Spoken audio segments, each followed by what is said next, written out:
Na sessão de hoje, no plenário do Supremo Tribunal Federal, está previsto o julgamento de uma deputada federal baiana. Ela é acusada de falsificar documentos e fraudar licitação quando era prefeita do município de Candeias. A denúncia foi apresentada pelo Ministério Público da Bahia contra a deputada federal Antônia Magalhães da Cruz e outras 3 pessoas. Em 2002, quando era prefeita do município baiano de Candeias, Antônia Magalhães contratou serviços para a recuperação de veículos que supostamente seriam usados para a limpeza pública da cidade. Ela e os outros denunciados simularam processos de licitação e ignoraram as regras para a contratação do serviço. Todos são acusados de falsificação de documentos e fraude de licitação. O relator do inquérito no Supremo é o ministro Carlos Aires Brito.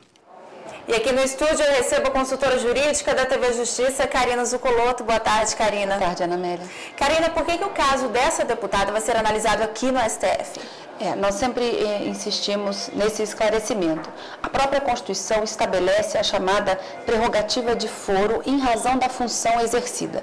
E sendo ela uma parlamentar federal, não obstante o crime pelo qual ela esteja sendo supostamente acusada tenha sido cometido quando ela era prefeita do município de Candeias, hoje, enquanto deputada federal, o foro competente para processar e julgar qualquer ação penal que esteja em andamento ou a ser distribuída é o Supremo Tribunal Federal. Então, há uma determinação da própria Constituição, essa prerrogativa de foro.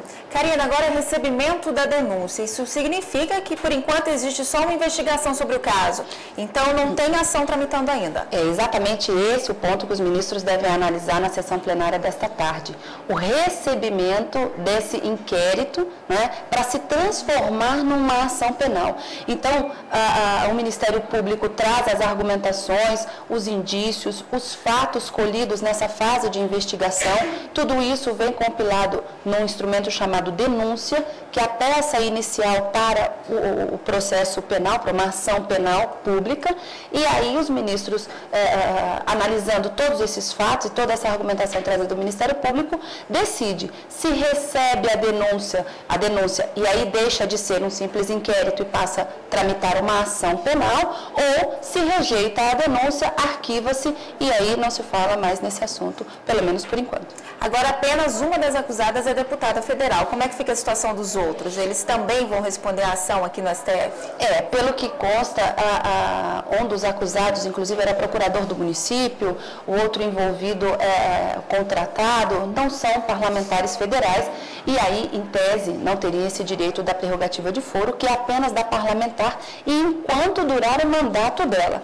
Porque ao término do mandato, o processo, a gente diz, volta para a comarca de origem e para o juiz competente. Então, o relator pode decidir pelo desmembramento do processo, ou a própria defesa pode argumentar que isso é bom ou ruim. Nós precisamos aguardar a decisão final. E também está na pauta da sessão de hoje um pedido de liminar para que um advogado deixe a penitenciária e possa aguardar o julgamento em prisão domiciliar. Ele alega má condição da cadeia.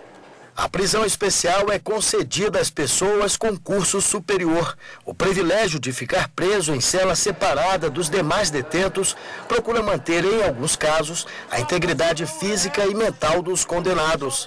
Em Valparaíso de Goiás, um advogado reclama das condições da prisão e pede para cumprir o resto da pena em casa. O advogado está preso preventivamente há 2 anos e 2 meses em uma delegacia da cidade por atentado violento ao pudor.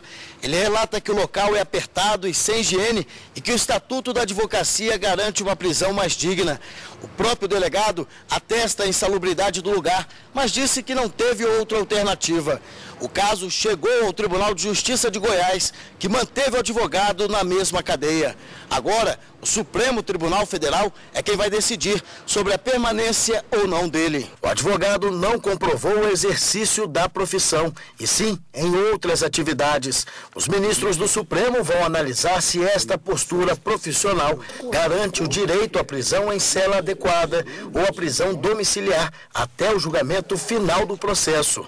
A relatora é a ministra Carmen Lúcia. Karina, o que é sala de Estado maior? Essa é a grande discussão envolvendo nessa reclamação.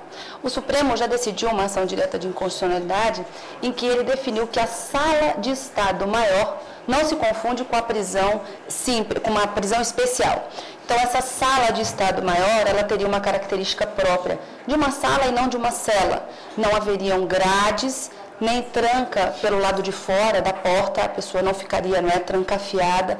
Teria, sim, uma restrição à sua liberdade, mas não da forma como seria numa cela. E ela deve estar à disposição de quem tem direito a essa sala de Estado Maior, ou no comando das Forças Armadas, ou, na ausência desse comando das Forças Armadas, numa instituição militar correspondente. Agora, é só o advogado que tem direito a esse tipo de prisão?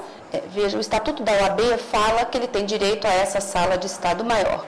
Mas o Código de Processo Civil, no artigo 285, ele trata de uma prisão especial também, que pela doutrina acaba sendo considerada uma sala de Estado Maior. Então, teriam direitos quem? Os ministros de estados, prefeitos, governadores, secretários de Estado, magistrados, promotores de justiça, enfim. Então, não é restrito, mas a lei fixa e determina quem é que tem direito. E o que diz, então, a ADI que está sendo questionada?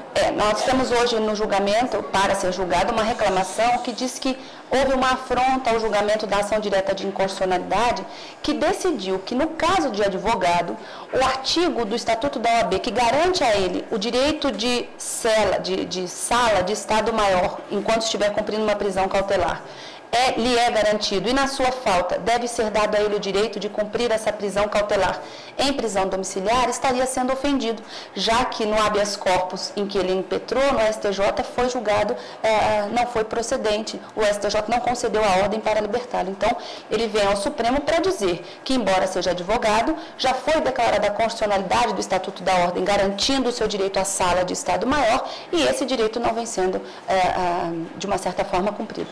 Ok.